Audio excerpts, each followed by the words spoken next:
예, 하나님 말씀 같이 보시겠습니다. 하나님 말씀은 마가복음 15장 33절부터입니다. 제6시가 되매 온 땅에 어두움이 임하여 제9시까지 계속하더니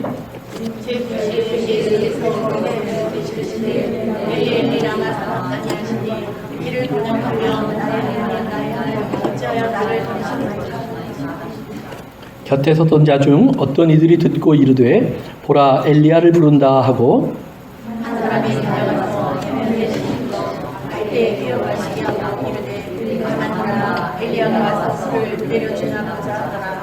아멘. 거기까지만 봉독하겠습니다. 신약 성경에 보면 가장 중심되는 사건이 바로 오늘 우리가 보는 예수님의 십자가의 사건입니다. 이 십자가의 사건은 어떻게 보면 하나의 사건이 아니라 인류의 역사를 바꿔놓은 일입니다. 많은 분들은 그저 이것이 단순하게 그때 하나님의 계획 속에 우연히 일어났겠구나라는 생각을 할 수가 있습니다. 그러나 우리가 성경을 보면 성경은 예수님의 탄생부터 죽음까지 그리고 부활과 재림을 포함한 적어도 300개 이상의 예언을 구약 성경에 담아두고 있습니다. 구약 성경을 처음 기록한 사람은 모세라고 하는 분입니다. 창세기부터 출애굽기, 레위기, 민수기, 신명기 이렇게 처음 5권의 책을 기록했습니다. 그 일은 예수님이 태어나기 적어도 1500년 전에 일어난 일입니다. 그 후에 이제 여러 선지자들과 하나님의 말씀을 기록한 사람들의 글들이 구약 성경에 포함되어 있는데, 예를 들면 다윗이라고 하는 사람은 예수님 태어나기 전에 한 1000년 전의 사람입니다. 모세가 기록한 후에 500년 후에 등장한 사람입니다. 그의 시편에 또 그의 고백 속에 보면 예수님에 대한 이야기가 아주 자세하게 나와 있습니다. 예를 들면 오늘 우리가 읽은 본문에 나오는 엘리 엘리 라마 사박다니, 나의 하나님 어찌하여 나를 버리십니까? 라는 말도 그가 쓴 시편 22편에 그대로 나와 있는 글이 됩니다. 이와 같이 예수님의 삶에 대해서는 다윗이 얼마나 자세하게 자기의 삶 속에서 경험을 통하여 기록해 놓았는지 모릅니다. 그 후에 이사야라는 선지자가 등장합니다. 이사야서 53장은 우리가 너무나 잘 아는 예수님에 관한 글입니다.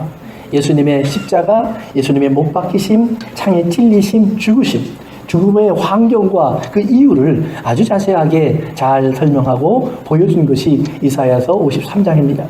그 글은 예수님이 태어나기 전 약 700년 전의 사건입니다.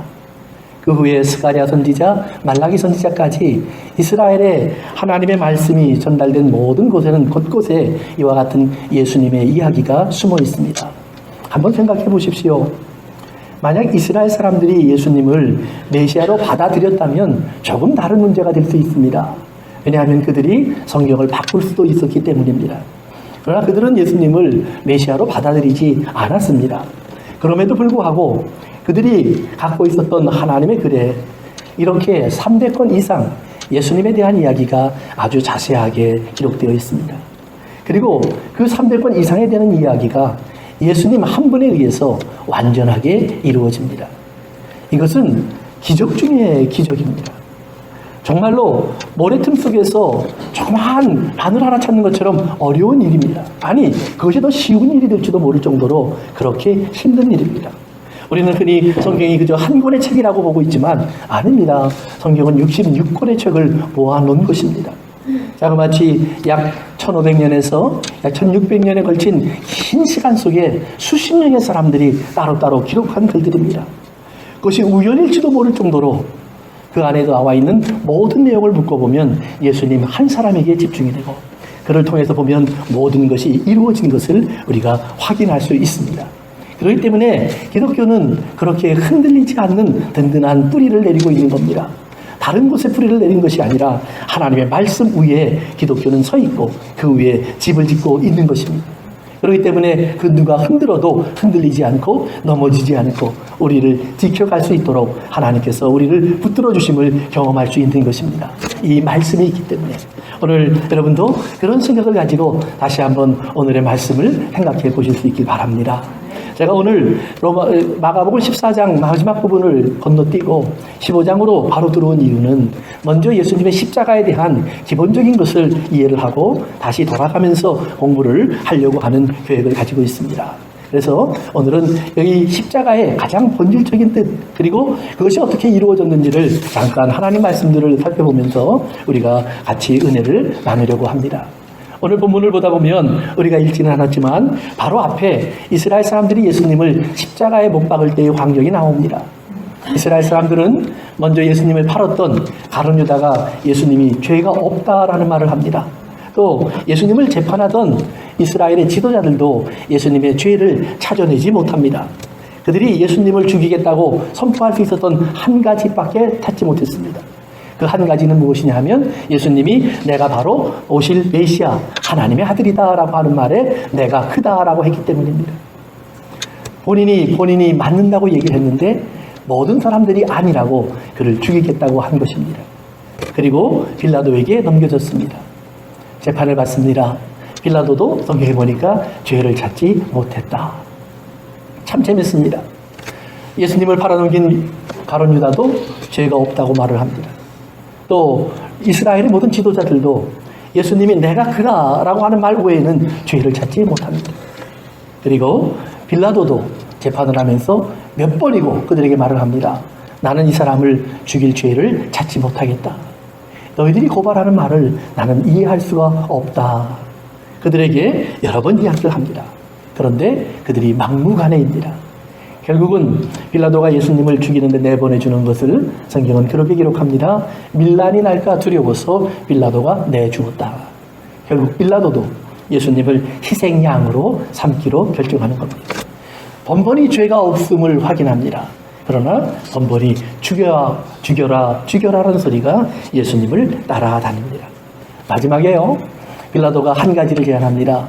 명절이 되면 특사, 이제 죄 있는 사람들 한 명 용서해주는 제도가 있는데 그러면 내가 예수님을 놓아줄까 아니면 다른 죄인을 놓아줄까? 사람들이요 합창을 합니다. 바라바를 놓아주세요. 참 재미있는 말입니다. 바라바라는 말의 뜻이요 아버지의 아들이라는 말입니다. 아버지의 아들을 놓아주세요. 아버지의 아들. 그들은 누구를 아버지라고 불렀을까요? 예수를 죽이고 바라바를 달라고 하는 그들이 아버지로 불렀던 사람은 누구일까요? 사랑하는 성도 여러분, 오늘 여러분들이 아버지 또 아버지의 아들 할 때 여러분의 아버지는 하나님이 될 수 있길 바랍니다. 이스라엘은 그런 선택을 반복한 것입니다. 예수님은 그렇게 십자가로 보내졌습니다. 그리고 모세에 박히셨습니다. 예수님이 모세에 박히시면서 일이 일어납니다. 첫째는요, 예수님을 조롱하는 사람들이 그의 주변에 몰려들기 시작합니다. 보통은요, 사람들이 어떤 잔인한 일을 하다가도요, 막상 그 잔인한 일을 보면 고개를 돌립니다. 그런데 예수님을 십자가에 못 박은 사람들은 끝까지 예수님을 놀려댑니다. 평범한 사람들은 아닙니다. 평범한 사람들의 반응도 아닙니다. 저 같으면 집 앞에 나가다가 혹시 짐승이 한 마리 죽어 있어도요, 왠지 꺼림칙하고 그것을 보기가 싫고 얼른 치워버리는 것이 내 눈앞에서 그것이 나의 생각입니다. 그렇다면 이스라엘 사람들도 예수님을 그렇게 모질게 대했으면 막상 저가 십자가에 못 박혔을 때 그냥 좀 돌아서야 되지 않을까요? 그런데 성경은 말합니다. 저들이 그의 앞에 와서 고개를 흔들면서 그리고 입을 삐죽거리면서 예수님을 놀려댔다. 우리 식으로 말하면 메롱메롱했다라는 말입니다. 약오르지, 약오르면 한번 해봐. 할 수 있는 것 있으면 해봐. 그러면서 세 가지를 말합니다. 첫째, 너는 성전을 허물고 사흘 만에 다시 짓는다고 했잖아. 성전을 허물고 사흘 만에 다시 짓는다고 했잖아. 지금 이스라엘 속에 있는 성전은 헤롯이 짓고 있는 큰 성전입니다. 이미 화려한 모습을 갖추었지만 아직도 완성되려면 멀었습니다.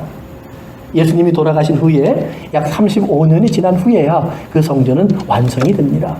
그 정도로 대단한 공사를 하고 있습니다. 그런데 그 성전을 예수님이 허물라라고 말을 했습니다. 사실은 예수님이 내가 허물겠다라고 하신 것은 아니죠. 그들에게 너희들이 허물어라 그렇게 얘기하셨습니다. 만약에 너희들이 허물지 않으면 하나님이 그것을 다 허물어버려서 돌 위에 돌 하나도 남지 않게 하겠다라고 말씀하셨습니다. 그 이유는 그 성전은 도적의 소굴이 되었기 때문에, 장사꾼의 장소가 되었기 때문에, 하나님의 은혜를 돈으로 바꾸는 것이 됐기 때문에, 하나님의 사랑과 하나님의 긍휼과 하나님의 구원을 자기들의 자랑과 의로 바꾸어 놓았기 때문에, 하나님이 이스라엘에게 은혜를 베푼 것은 그들이 열심히여서가 아니라 그들이 불쌍해서였고, 작아서였고, 부족해서였고, 모자라서였습니다. 하나님의 사랑이 없으면 아무것도 아닌 것이었기 때문에 이스라엘을 구원하신 겁니다. 애굽은 나라가 있었고 바벨론은 제국이 있었지만 이스라엘은 나라도 없었고 존재도 없었습니다. 하나님이 아브라함을 불러 내가 네 후손에게 나라를 만들어 주겠다라고 말씀할 때까지 그저 아브라함은 한 사람의 나그네에 불과합니다. 이스라엘이 애굽에서 종살이를 하고 있는데 그들이 수백 년을 종살이하고 있었을지라도 그들은 종이었지, 노예였지, 아무도 찾는 이도 기억하는 이도 없는 버림받은 사람들입니다. 그들을 구원하겠다고 일어났던 나라도 없고 그들을 구원하겠다고 찾아온 그러한 부모도 없는 사람들이 이스라엘입니다. 그런데 하나님이 그들을 불러내셔서 내가 너희의 아버지다라고 말을 합니다. 내가 너희를 낳았다라고 말을 합니다. 하나님이 부르셨기에 그들의 존재가 만들어진 것입니다. 없었던 것을 만드신 것입니다. 있지 않은 것을 세우신 것입니다. 하나님이 그들에게 말씀해 주신 겁니다. 그런데 이스라엘은 언제부턴가 자랑합니다. 우리가 왜 이렇게 커졌는 줄 아니? 이렇게 아름다운 걸 가졌는 줄 아니? 사실은 그것도 웃기는 겁니다. 그 성전을 누가 지었습니까? 헤롯이 짓습니다. 그들이 경멸하는 사람입니다. 이방인입니다. 이스라엘을 지배하고 있는 그런 악한 자입니다. 저가 이스라엘의 민심을 다스리기 위해서 그리고 자기의 업적을 쌓기 위해서 큰 성전을 지어준 겁니다. 지난주일에 말씀드렸던 것처럼 로마가 교회를 받아들이면서 한 일 중에 하나가 무엇인 줄 아십니까? 커다란 교회를 세워주기 시작했습니다. 오늘 유럽에 가면 볼 수 있는 많은 교회들이 그 당시에 만들어진 교회에 뿌리를 두고 있습니다. 로마의 황제가 자기의 업적을 내세우기 위해서 교회를 세워주기 시작합니다. 교황을 세워주기 시작합니다. 교회는 그 황제의 등을 업고 승승장구하는 것 같습니다. 그런데 그것이 정말 교회일까요? 거기에 정말 하나님이 계셨을까요? 아니면 예수님의 눈에 보였던 것처럼 그 성전은 빈 것이고 썩어지는 것이고 더러운 것이었을까요? 오늘 예수 그리스도를 믿는 우리가 잘 생각해 봐야 하는 거예요. 예수님을 놀려대면서 사람들이 성전을 허물고 사흘 만에 짓겠다고 하는 너 한번 해봐라 라고 예수님께 놀려대고 있는데 예수님이 그때 세우겠다고 하신 성전은 눈에 보이는 건물이 아니라 자기의 몸을 다시 일으키시겠다는 얘기였어요. 부활을 얘기하시는 거예요. 그리고 예수님은 부활하셨어요. 그런데 사람들은 보지 못해요. 그러니까 사람들이 기억하는 예수님은 죽였다 알아요. 그런데 오늘 교회는 죽였다라고 하는 예수님을 사셨다라고 말하는 거예요. 누구 말이 맞을까요? 죽였다라고 하는 것은 세상의 사실입니다. 진리예요. 기록에 되어 있어요. 모든 사람이 확인했어요. 사셨다라고 말하는 것은 오직 예수를 믿는 사람들 뿐이에요. 그런데 이 사람들이 미쳤어요. 죽여도 사셨다고 얘기를 해요. 감옥에 가두어도 사셨다고 얘기를 해요. 자기가 다 망해도 사셨다고 얘기를 해요. 오늘 여러분들이 얼마나 편안하고 부유한지 모르지만 다 잃어버렸는데도 사셨다라고 말을 해야 진짜예요. 내가 건강해서 일어날 때도 하나님이 나를 역사하셨다 말하지만 내 건강을 잃어버리고 내가 다 빼앗기는 그 순간에 들어갔을 때도 하나님은 여전히 살아계셔라고 말하셔야 되는 거예요. 그것이 예수님의 고백이잖아요. 자기를 죽도록 버려버리셨는데 예수님이 그 십자가 위에서 뭐라고 그러세요? 아버지에게 내 영혼을 맡깁니다. 예수님의 마지막 말이에요. 버리셨는데 맡기신대요. 나는 그분에게 안 맡기고 싶어요. 나를 그렇게 참담하게 내버려뒀는데 힘이 없어요, 능력이 없어요, 방법이 없어요. 그렇다면 하나님이 아니죠. 그 힘도 갖고 계시고 그 능력도 있으시고 그걸 다 알고 계시는데 왜 맡지 않으세요? 왜 건져주지 않으세요? 이렇게 부르짖고 이렇게 힘들다고 얘기하는데 오늘 본문에 나오는 것처럼 엘리 엘리 라마 사박다니 아버지 왜 나를 버리세요? 라고 그가 고통 중에 부르짖는데 왜 응답 안 하세요? 성도 여러분, 그 응답을 해서 이루어질 나라가 어떤 나라일까요? 다시 로마를 만드는 거예요. 다시 이 땅에 집을 짓는 거예요. 그런데 이 땅에 집을 짓고 제국을 만들었던 사람들이 아는 것이 있어요. 예, 오래 가지 못하더라. 한 시대를 넘기지 못하더라. 꽃이 열흘을 가지 못한다고 그러죠. 권력이 10년을 가지 못한다고 그러죠. 사랑하는 성도 여러분, 다 끝난다는 말이에요. 그 끝 속에서 내가 오늘 열심히 했고 큰 것을 이루었고 많은 것을 가졌던 것이 어떤 의미가 있을까 찾아보세요. 제국을 만들었던 알렉산더가 유럽을 휩쓸었던 나폴레옹이 우리가 말하는 영웅들의 이야기가 과연 무엇을 남겼는가 살펴보세요. 아무것도 안 남았어요. 죽음뿐이에요. 모든 것을 잃어버리는 것이 이 땅이 알고 있는 진리예요. 단지 그 10년, 20년, 30년, 50년, 100년을 좀 잘 살아보자라는 거예요. 예수님이 그것의 무의미함을 보여주시는 거예요. 철저하게 그것이 얼마나 가치 없음을 보여주시는 거예요. 그리고 예수님이 말씀하시는 거예요. 그것이 가치 없는 것을 알아. 아버지 하나님 앞으로 돌아와. 회개하면 예수님 안으로 들어와 하나님의 살아계심을 믿고 나의 죄인됨과 나의 무능함을 고백하면 하나님께서 나를 사흘 만에 다시 일으키신 예수님처럼 부활의 생명으로 채워주시는 거예요. 그리고 일어나는 거예요. 그러면 그 사람은 말할 수 있는 거예요.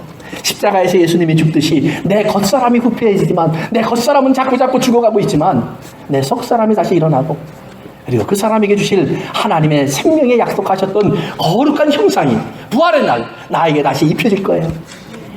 사랑하는 성도 여러분, 저들은 예수님을 놀리면서 말을 했습니다. 성전을 허물고 사흘 만에 다시 짓는 자요. 그 다음에 그 말을 이어갔습니다. 그러면 너는 남은 구원하면서 너는 구원하지 못하니? 그들은 예수님의 이야기를 잘 알고 있습니다. 병든 자를 고쳤지요. 오늘 이 일이 있기 얼마 전 나사로를 살리셨잖아요. 소경의 눈도 뜨게 했잖아요. 우리를 걷고 5,000명을 먹이고 얼마나 많은 기적을 행했습니까? 예수님이 남을 구원하신 건 맞습니다. 일어나 뛴 사람이 있었고요. 춤을 춘 사람이 있었고요. 부활의 생명 속에 하나님 앞에 찬송하던 사람들이 있었어요. 그런데 말을 합니다. 너는 구원하지 못하니. 성도 여러분, 예수님이 예수님을 구원하면 우리가 죽어요. 예수님이 죽으면 우리가 살아요. 이 선택의 속에서 예수님이 성경에 보면 많이 힘드셨다고 그래요. 왜? 육체를 갖고 왔으니까.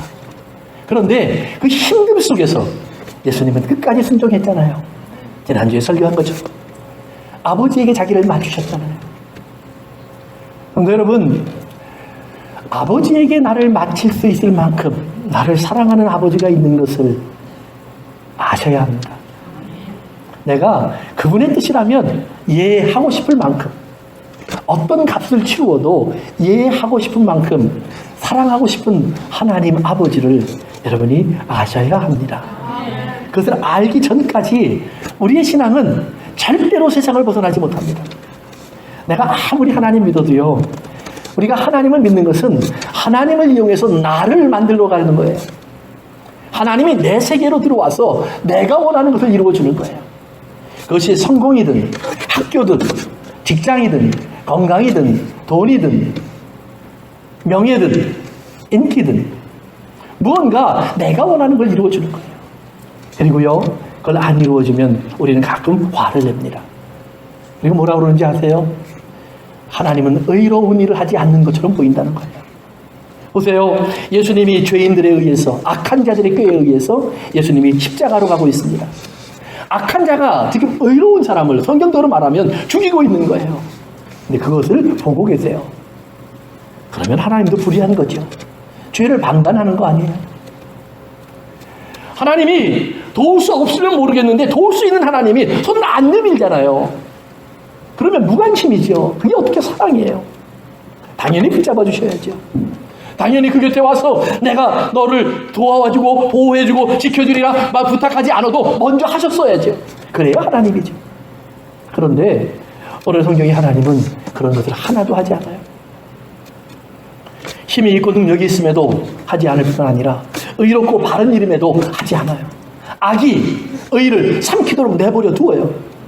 그런데 기억하세요. 악이 의를 삼킨 줄 알았는데 3일이 지나니까 다른 말이 조금씩 곳곳에서 들려지기 시작해요. 무슨 말이 들려요? 하나님이 예수님을 다시 살리셨다. 악이 할 수 있는 최대의 일을 했는데 악이 할 수 있는 최대의 일이 깨어졌다라는 얘기가 들려져요. 그 이야기를 하는 사람들이 아무리 다그쳐도 그 입을 다물게 할 수가 없어요. 왜요? 너무나 분명하기 때문에. 너무나 분명하기 때문에. 오늘 우리가 세상을 이기는 것은요, 세상에서 남들보다 앞서 나가서 예수 믿는 사람이 더 큰 부자가 되는 것이 아니라 세상이 죽였다라고 말하는 예수님을 사셨다라고 끊임없이 말하는 거예요. 세상은 그러니까 불의하다. 어떻게 악인이 죄를 가지고 선한 사람을 괴롭힐 수 있느냐? 그걸 내버려두는 하나님이 바른 하나님이냐? 이렇게 착하고 성실한 사람들이 이렇게 어렵게 되는 것을 보고 있는 하나님이 살아계신 하나님이냐는 질문을 할 때 우리는 말하는 거예요. 그렇게 죄가 사람을 삼켜가는데 그 삼켜가는 사람들에게 진정한 소망이 무엇인가를 말해주는 거예요. 죽은 나사로가 살아났어요. 그런데 얼마 후에 신문에 보니까 나사로가 다시 죽었다고 부고가 뜨잖아요. 암에 걸린 사람이 치료받았어요. 우리는 치료받아서 하나님 할렐루야 하는데 성경에 보면 그 치료받은 사람이 다시 죽었다고 되어 있어요. 그 죽었다. 그런데 그가 죽는데 과거에는 병들어 살고 싶어서 하나님께 몸부림쳤지만 죽는데 하나님 내 영혼을 맡아주세요 그런다는 말이에요. 더 이상 죽음 때문에 빼앗긴다고 생각하지 않아요. 잃어버린다고 생각하지 않아요. 그것이 하나님을 만나러 가는 길이라고 믿고 있어요. 그렇기 때문에 바울이 또는 베드로가 저들이 죽는 것을 내가 사모한다 그러잖아요. 여러분 정말 사모하세요? 아멘 주 예수여 오시옵소서 마라나타, 우리가 몇 주 전 정말 많이 불렀던 찬송이에요. 정말 주님 다시 오시옵소서, 오늘 다시 옵소서. 여러분의 마음에 그 소원이 있어요? 제 아내래요. 이러니까 목사가 목사할 만하죠. 두려워요. 자신 없어요. 우린 그러잖아요. 열심히 나와 예배드리고 기도하고 내가 감속에서 하나님 보시기에 부족한 것이 없어 보이는 열심을 가질 때 예수님 다시 올 것 같으면 괜찮은데 어쩌다가 교회도 빠지고 성경 공부도 잘 안 하고 기도 생활도 게을러지고 어디로 나가서 한바탕 싸움을 하고 돌아왔고 신앙생활 다 잊고 세상 속에 나가서 잠시 즐기고 놀다가 돌아왔는데 예수님 오신다고 생각하면 끔찍하잖아요. 그럼 기대하세요. 여러분이 세상에 나가서 놀다 왔다고 예수님이 여러분을 버리실까요? 열심히 한다고 예수님이 여러분을 칭찬하실까요? 그것 때문에는 아니죠. 물론 열심히 나쁜 것 아니에요. 열심히 하셔요. 열심히 하실 수밖에 없는 사람이 되세요. 그러나 그 열심히 하고 나서 내가 열심히 했습니다 라고 말은 하지 마세요. 주님 때문에 나는 이렇게 살아놓았는데 내가 뭐 열심히 한 게 있습니까? 가끔 우리 어머니들이나 아버지들은요 자식들한테 내가 너에게 어떻게 했는데 사랑의 빛을 좀 받으려고 그래요. 근데 예수님은 그것의 빛을 받으려고 안 해요. 다 주고 마셔요. 내가 주었다. 세상은 뭔가 좀 받으려고 해요. 대가를 좀 원해요. 자식들에게도 부모에게 뭔가 좀 해주길 원해요. 그런데 하나님은 내 마지막까지 네가 다 뺏어가라. 내 마지막 남은 내 아들까지 네가 다 가져가라. 네가 다 가져가고 나도 네가 내게 바로 돌아올까? 아니에요. 돌아온다고 해서 영원히 내 곁에 머무를까? 아니에요. 수없이 넘어지고 다시 예수님을 떠나고 하나님을 다시 부인하기도 한다는 말이에요. 그러나 그럼에도 불구하고 하나님이 항상 거기 계셔 주실 거예요. 그리고 우리가 하나님을 잃어버린 걸 알 때마다 하나님이 다시 우리를 찾아주실 거예요. 우리가 고개를 돌리면 거기에서 나를 향해 팔을 벌리고 계실 거예요. 사랑하는 성도 여러분, 하나님께서 우리를 사랑하시고 우리를 잊지 아니하심을 꼭 마음에 새기세요. 이스라엘이 예수님을 놀려대며 하는 말입니다. 남은 구원하며 너는 구원하지 못하니. 성도 여러분, 예수님이 예수님을 구원했으면 우리는 지옥입니다. 예수님이 희생하지 않았으면 우리는 지옥입니다. 요즘 세상이 말하는 욜로라는 말이 있죠. You only live once. 너는 세상을 한 번만 살아. 그 말은 얼마나 이기적인 말인지 몰라요. 그러니까 즐기자, 누리자, 하고 싶은 것 하자. 내 인생은 하고 싶은 걸 포기한 사람들이 만들어줬는데 나는 하고 싶은 것 하자고 이렇게 말하는 것이 우리 세대가 되고 말았어요. 정신 차려야 합니다. 내 인생의 진정한 값은 내가 하고 싶은 것을 하고 내 평생을 살았을 때, 나도 모르는 사이에 내가 정말로 사랑할 수밖에 없는 한 자녀를 발견했을 때, 남편을 발견했을 때, 아내를 알게 됐을 때, 부모를 만났을 때, 이웃을 알게 됐을 때, 궁극적으로 하나님을 알게 됐을 때, 내가 살고 싶은 세상은 다른 세상이라는 말이에요. 성도 여러분, 오늘 여러분의 삶 속에서 자기만을 중심으로 내가 즐기자, 누리자, 그 사람의 생활이 얼마나 덧없이 끝날 것을 성경이 말해주고 있는 것을 기억하셔야 합니다. 구름입니다. 아침 안개와 이슬 같다고 합니다. 그러나 사랑 속으로 들어가서 사랑의 의미를 알고 나면, 그러면 정말 살고 싶습니다. 그리고 정말 죽어줄 수 있습니다. 정말 하고 싶은 것이 있습니다. 그러나 정말 내어줄 수도 있습니다. 오늘 여러분의 삶 속에 예수 그리스도 안으로 들어가 예수 그리스도의 삶 속에서 우리가 거듭나게 된 귀한 생명의 은혜가 그의 포기 속에 있었음을 깨달을 수 있기를 바랍니다. 그러기에 우리의 인생 속에서도 하나님을 믿는다면, 하나님이 나에게 포기시키는 것들이 다가올 때 누군가를 사랑하고 계심을 깨달으셔야 합니다. 내가 무언가를 잃어버려야 될 순간에 그 앞에 누군가가 하나님의 사랑의 품 안으로 들어와야 함을 기억하셔야 합니다. 하나님의 사랑의 품 안은 그러기에 반드시 누군가의 가슴에 피를 흘리고 들어옵니다. 예수님의 옆구리에서 피가 흘러나온 것처럼, 예수님의 머리에 가시관을 쓰신 것처럼, 예수님의 손과 발목에 못이 박힌 것처럼 십자가가 없이는 그 사랑은 이루어지지 않는다고 성경은 분명하게 말을 합니다. 그리고 이스라엘이 이제 예수님을 놀리는 또 하나의 말이 있었습니다. 예수님에게 신 포도주를 가져다 주었습니다. 그것을 마시게 합니다. 그러면서 하나님이 너를 구원하시는가 보자 라고 얘기를 합니다. 네가 하나님을 믿는다고 했지, 네가 하나님을 사랑한다고 했지, 네가 하나님께 내 인생을 맡긴다고 했지, 그렇다면 하나님이 너를 사랑하시니 너를 구원하시지 않겠느냐. 시편에 나오는 내용을 이스라엘은 예수님을 놀리면서 사용하고 있습니다. 네가 하나님을 믿는다고 했지. 그 믿는다라는 말이 히브리어에는 굴러간다라는 말입니다. 그러니까 신약 성경에는 trust로 나와 있지만 우리 구약 성경에는 rolled, 그냥 굴러간다라는 말이에요. 그래서 그 믿는다란 말로 그 굴러간다는 말이 사용하는 이유는 내가 나의 어떤 문제가 있을 때 그것을 누구에게 굴려서 넘겨드리면 그가 그것을 맡아준다, 그런 뜻이에요. 그래서 나는 이것을 굴려서 남에게, 옆 사람에게 보내준다는 말입니다. 그래서 나의 인생의 아픔을 그렇게 나를 굴려서 그분에게 남겨주고 나는 돌아오는 겁니다. 그래서 믿는다, 그렇게 번역을 하기도 합니다. 굴러간다. 그래서 예수님이 하나님 앞에 자기를 맡기고 십자가에 올라간 모습을 예수님이 수없이 그렇게 말씀하셨습니다. 이렇게 되어야 한다고 하나님이 말씀하셨으니, 이렇게 되어야 한다고 하나님이 말씀하셨으니, 저들이 놀리는 것은 바로 그것입니다. 하나님 말씀이라고 네가 순종한다고 했지, 내 인생을 그렇게 하나님 앞에 굴려보내서 하나님 손에 올려놓는다고 했지, 하나님 손에 올라가 있는 내 모습이 어떤 걸 봐, 그 말이에요. 십자가에 못 박혀 있잖아. 그런데 정말 하나님 너를 사랑하시면 너를 구원해 주시겠지. 그런데 예수님을 무덤에 묻고 사흘이 지났는데 무덤 앞에 있는 돌이 굴러갔습니다. 무덤을 막고 있던 커다란 돌이 있었어요. 예수님을 찾아오려던 여인들이 걱정을 했습니다.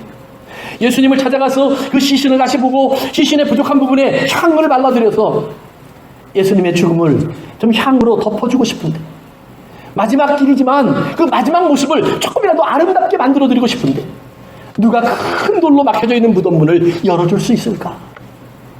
사흘 뒤에 그 무덤문이 열려 있었습니다.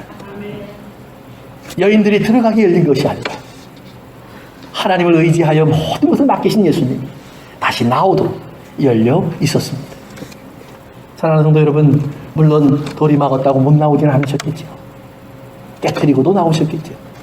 그러나 성경은 철저하게 하나님 말씀이 어떻게 이루어지는가를 보여주는 겁니다.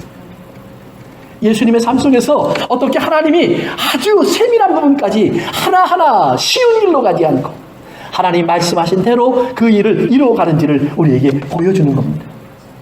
예수님이 하나님께 자기의 인생을 맡깁니다. 마지막 남긴 말, 아버지여 내 영혼을 맡아주시옵소서. 아버지에게 자기의 영혼을 맡기셨을 때 베드로의 말처럼 죽음 가운데 저를 버려두실 수 없는 하나님께서 사흘 후에 저를 일으키실 때 무덤의 돌을 옮겨버리시고 저가 나오게 하셨다고 성경은 말합니다. 사랑하는 성도 여러분, 여러분의 삶 속에서 하나님을 의지한다면 여러분의 인생을 막고 있는, 죽음에 가두고 있는 죽음이라는 돌이 옮겨질 것도 믿으시길 바랍니다. 저들이 예수님을 놀리면서 하는 말들이 신기한 것은 한절 한절이 하나님의 말씀을 그대로 이루어가고 있다는 사실입니다.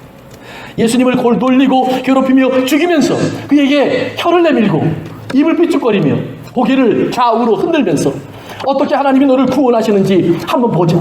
네가 정말 하나님의 기쁨이었는지 한번 보자. 하나님이 너에게 고개를 숙이시고 손을 내어미시고 너를 붙잡아 주시는지 한번 보자. 내가 네 목숨을 내어놓기까지 하나님 쪽으로 치우쳤는데, 하나님을 가까이 하려고 애쓰고 있는데 과연 하나님도 너를 가까이 하시는지 두고 보자. 십자가에서 죽었을 때 그들은 말합니다. 하나님이 너를 버렸잖아. 예, 아무도 그 모습을 보고 하나님이 저를 가까이 하셨다라고 말하지 않습니다. 하나님이 버렸습니다. 그런 처절한 모습 속에 누가 하나님이 나와 함께 하시고 나를 사랑하시고 내 곁에 계셔서 나를 돌보고 계시다고 말을 할 수 있습니까? 그런데 그 모든 사람이 포기한 사흘 후에 하나님은 죽음에서 예수님을 건져내셨고 돌을 옮기셨고 그가 다시 하나님의 거룩하고 아름답고 존귀한 아들로 영광 속에 있도록 그를 세우신 것을 성경이 기록해주고 있습니다. 제자들이 그를 만났고 오늘 교회가 그분을 안다고 말합니다. 성도 여러분, 오늘 여러분도 그분을 아셔야 합니다. 여러분도 그분을 만나셔야 합니다.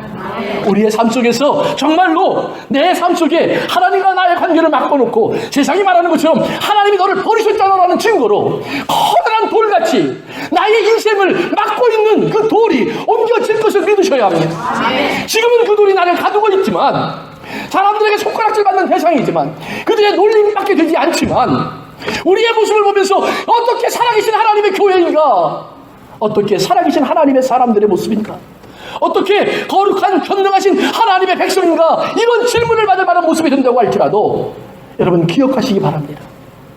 오늘 여러분을 가지고 있는 운명의 돌은 반드시 우리가 하나님을 의지하는 사람 앞에서는 굴러가게 되어 있습니다. 아멘. 그분이 열려질 것입니다. 아멘. 그리고 우리의 입에서 하나님은 나를 사랑하신다, 아멘. 날 사랑하신다고 노래할 수밖에 없는 하나님이 내 안에 자리 잡게 될 것을 믿으셔야 합니다. 아멘. 하나님이 보이지 않는 사람들은 그러기에 내 눈이 어두움을 고백하십시오. 하나님의 그 음성이 들리지 않는 사람들은 그러기에 내 귀가 막혔음을 하나님께 아뢰십시오.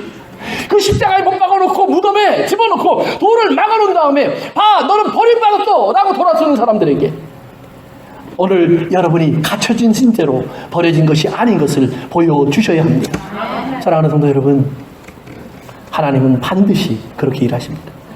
오늘 하나님께서 여러분을 잠시 죽음에 내버려 두신 것은, 잠시 그 어두움에 삼키도록 허락하신 것은, 잠시 우리의 인생 속에 그렇게 힘들고 고통스러운 순간들이 찾아오도록 내버려 두신 것은 오늘 그것이 누군가의 구원이기 때문입니다.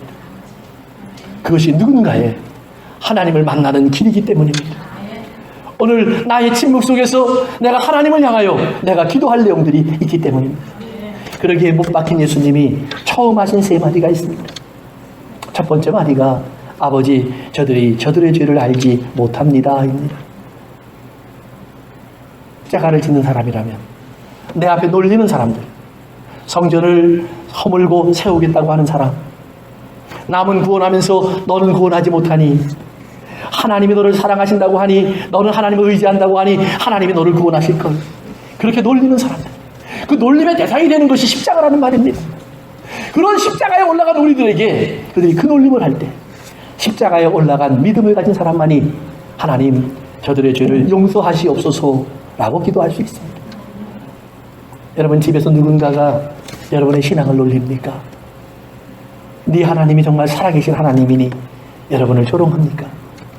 그러면 그때 여러분이 할 수 있는 기도가, 하나님, 저의 입술의 말을 용서하여 주시옵소서. 우리 주님이 하셨던 그 기도를 오늘 우리의 입으로 반복하면서 우리 주님의 모습을 내 속에서 잠시 그들에게 비춰줄 수 있는 시간인 것을 기억하시기를 바랍니다. 예수님이 하신 두 번째 말씀이 있습니다. 예수님은 십자가에 못 박혔던 강도, 좌우에 있던 강도를 향해서 그 중에 한 사람이 예수님에게 나를 오늘 기억해 주십시오 하니 내 영혼이 오늘 나와 함께 낙원에 있으리라 라고 말을 합니다. 재미있는 것은 마가복음에는 그 두 강도가요, 예수님과 함께 십자가를 못 박힐 때 예수님을 같이 놀렸다라고 되어 있습니다. 아래서 놀리는 사람들과 똑같이 놀렸습니다. 너도 살리고 나도 살려봐라. 얼마나 그들이 원하는 이야기인지 모릅니다. 그런데 예수님이 다른 이야기를 하고 있습니다. 시간이 지나면서요, 그 둘이 갈라졌습니다. 한 사람은 끝까지 놀립니다. 그런데 한 사람은, 주님은 오늘 나 보내 가실 터인데 그때 나도 기억해 주십시오. 그러면서 상대방 강도의 말을 꾸짖습니다. 우리는 이렇게 죽는 것이 마땅하지만 저는 죄가 없는 분이다. 신기하죠? 조금 아까까지 같이 놀리던 사람이 십자가에서 죽어가는 예수님을 보면서 저는 죄가 없는 분이다. 자기의 영혼을 맡기고 싶은 분이다. 성도 여러분, 십자가에서 죽으시는 예수님이 정말 여러분의 영혼을 맡기고 싶은 분이 되셔야 합니다.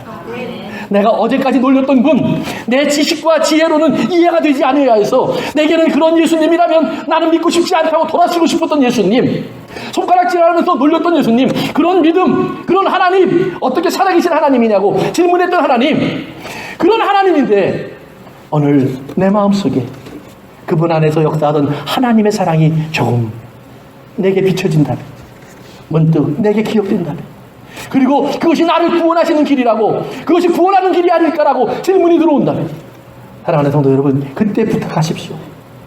아버지, 내 마음이 조금 열리기 시작합니다.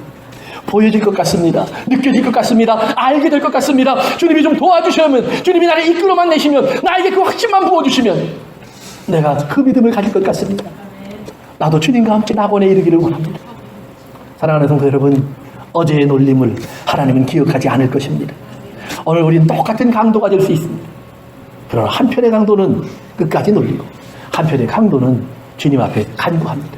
그리고 구원을 그 자리에서 얻습니다. 오늘 여러분의 귀에도 이 소리가 들려지기를 바랍니다. 어머니를 걱정하던 예수님의 소리가 있었습니다. 목이 마르다고 당신의 목을 축여달라고 부탁하던 예수님의 말씀도 있었습니다. 그 목이 마름을 축인 다음에 예수님이 하시고 싶었던 마지막 한마디가 있습니다. 다 이루었다. 말이 나오지 않을 정도로 목이 갈라졌고 이 목이 다 메말랐어. 소리가 나오지 않는 그의 소리 속에 조그마한 포도주 한 모금이 들어간 후에 예수님이 그 입을 벌려 마지막 말을 합니다. 다 이루었다. 아버지 하나님, 내가 저들의 빚을 다 갚습니다. 그 말입니다. 성도 여러분, 예수님께서 다 갚아주셨던 이 은혜도 기억하시기를 바랍니다. 주님은 여러분을 사랑하십니다. 놀리라고요? 예, 놀림을 허락하십니다. 무너지다 깨어지고 가루가 되고 죽음에 던져져도 예수님은 상관하지 아니하십니다. 왜냐하면 그것이 여러분을 사랑하는 길인 알기 때문입니다. 우리는 예수님을 버린다고 하는데 그 버려지는 순간순간이 성경에는 다 사랑이라고 기록되어 있습니다. 저가 찔림은 우리의 허물을 인하며 저가 상함은 우리의 죄악을 인하며 저가 징계를 받음으로 우리가 평화를 누리고 저가 채찍에 맞음으로 우리가 나음을 입었도다. 그것도 사랑이라는 말입니다. 오늘 그 사랑이 여러분과 저를 찾아오는 주님의 십자가가 되기를 주의 이름으로 축원합니다.